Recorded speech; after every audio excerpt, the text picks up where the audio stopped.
اعوذ باللہ من الشیطان الرجیم بسم اللہ الرحمن الرحیم وَيَقُولُ الَّذِينَ آمَنُوا لَوْلَا نُزِّلَتْ سُورَةٌ، اور کہتے ہیں یہ لوگ جو ایمان کے دعوے دار ہیں کیوں نہیں کوئی سورت نازل ہوئی۔ یہ بہت اہم آیت ہے اس سورت کی کہ اصل میں حضور نے جب وہ چھوٹی چھوٹی مہمیں بھیجنی شروع کر دی تھی اس وقت تک کوئی ایسی صحیح آیت جب اللہ کے راستے میں نکلو اور قتال کرو شاید نازل نہیں ہوئی۔ اذن کے درجے میں تو بات آ گئی کہ سورہ حج کے اندر آیت نازل ہو گئی تھی، لیکن سورہ حج کو بھی بعض حضرات چونکہ مدنی سمجھتے ہیں تو ہو سکتا ہے وہ بھی اس کے بعد نازل ہوئی ہو اگر وہ رائے صحیح ہو۔ باقی سورہ بقرہ کے اندر جو آیات آئی ہیں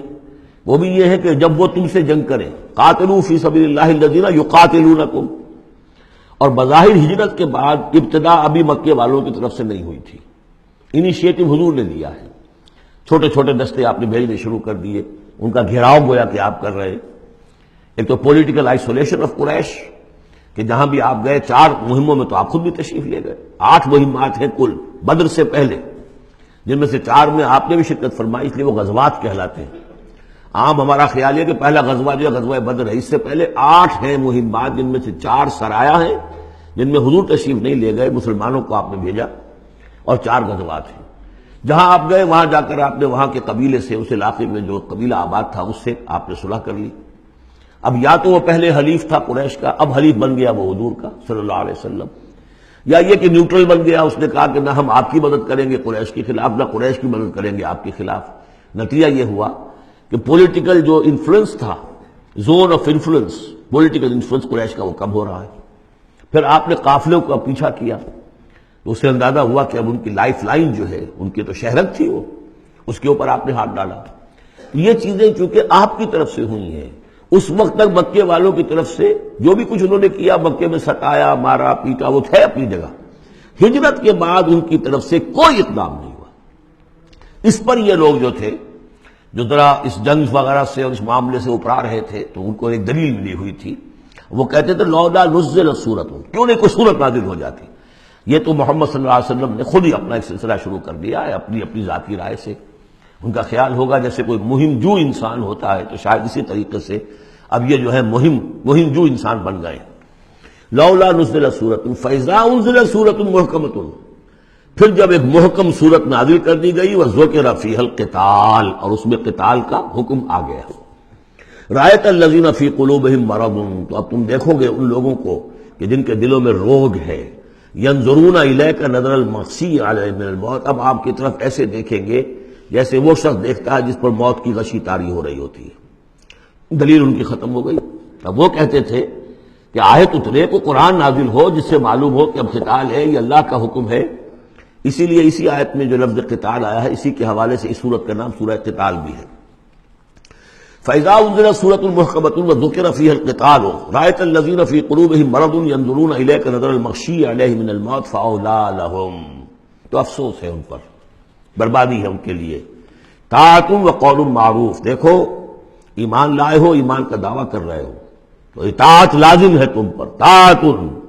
وقول معروف، ہاں کوئی مشورہ دینا ہے، بھلی بات کہنی ہے، کوئی حرج نہیں ہے، مشورہ دے سکتے ہو،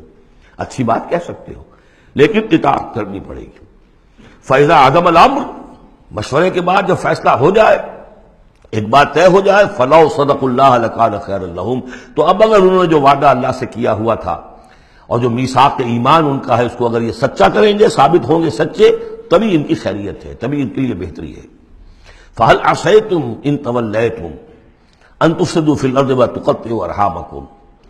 اس آیت کے 2 ترجمے کیے گئے ہیں۔ پہلے میں وہ ترجمہ کر رہا ہوں کہ جو شیخ الہند کا بھی ہے اور مجھے اسی سے اتفاق ہے، کہ تم ذرا سوچو، اگر جس حال میں اس وقت تم ہو، اگر تمہیں حکومت مل جائے، تم والی بن جاؤ، تمہیں یہاں اقتدار مل جائے اس جزیرہ نما عرب میں، تو تمہاری ابھی چونکہ پوری تربیت نہیں ہوئی ہے، خاص طور پر ظاہر بات ہے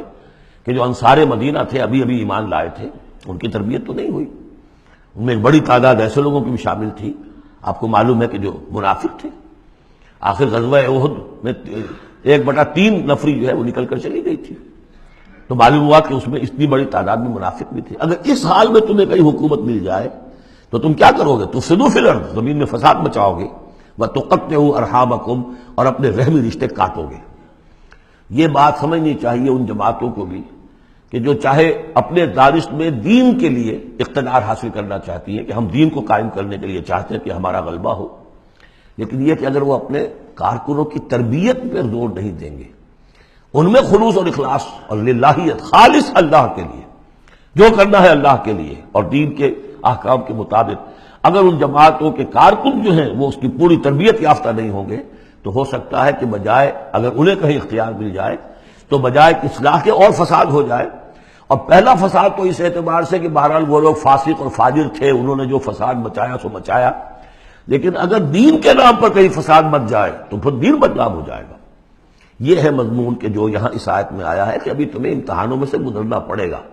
بھٹیوں میں سے نکلو گے تب تم ذرے خالص بنو گے اور کندن بنو گے۔ ایک ترجمہ یہ کیا گیا ہے ان تولیتم، مطلب اگر تم منہ موڑ لو گے، قتال نہیں کرو گے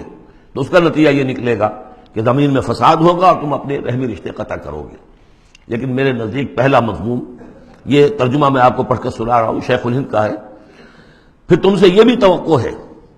کہ اگر تم کو حکومت مل جائے تو خرابی ڈالو ملک میں اور قطع کرو اپنی قرابتیں۔ مجھے اسی سے اتفاق ہے۔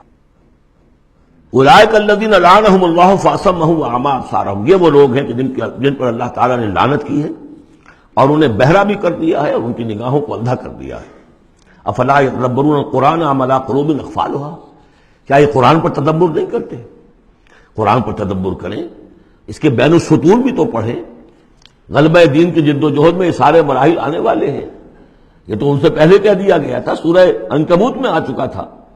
احسب الناس ان یترکوا ان یقولوا آمنا وهم لا یفتنون،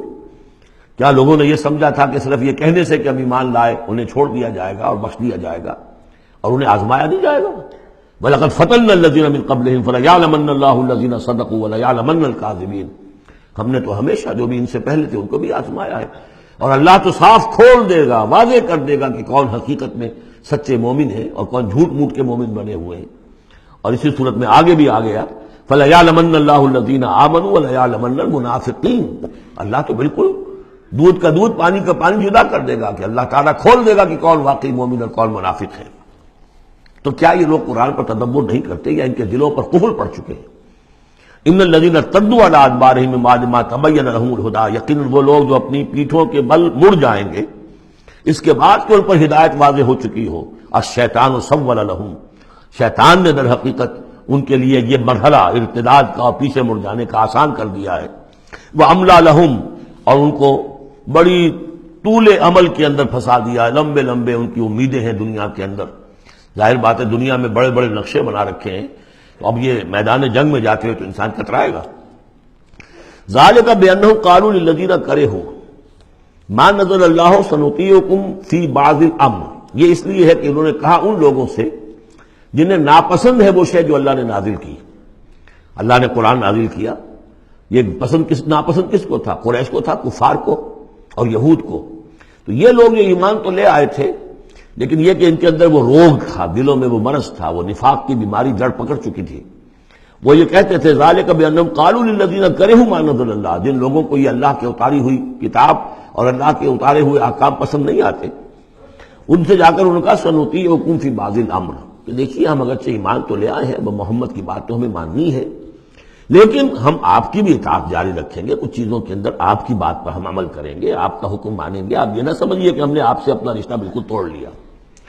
منافق اسی کو کہتے ہیں کہ جس نے دونوں کے ساتھ جوڑا رکھنے کی اپنے آپ کو کوشش کی۔ مذبذبین بین ذلک لا الہ الا ولا الہ الا، ان کے پاس جاتے ہیں تو کہتے ہیں، اہل ایمان کے پاس آتے ہیں تو کہتے ہیں ہم ایمان لے آمنا، وَإِذَا خَلَوْا إِلَىٰ شَيَاطِینِهِمْ قَالُوا إِنَّا مَعَكُمْ إِنَّمَا نَحْنُ مُسْتَهْزِئُونَ وَاللَّهُ يَعْلَمُ إِسْرَارَهُمْ، اور اللہ تعالیٰ کو خوب معلوم ہے جو کچھ کی یہ خفیہ باتیں کرتے ہیں جا کر۔ صدق اللہ العظیم۔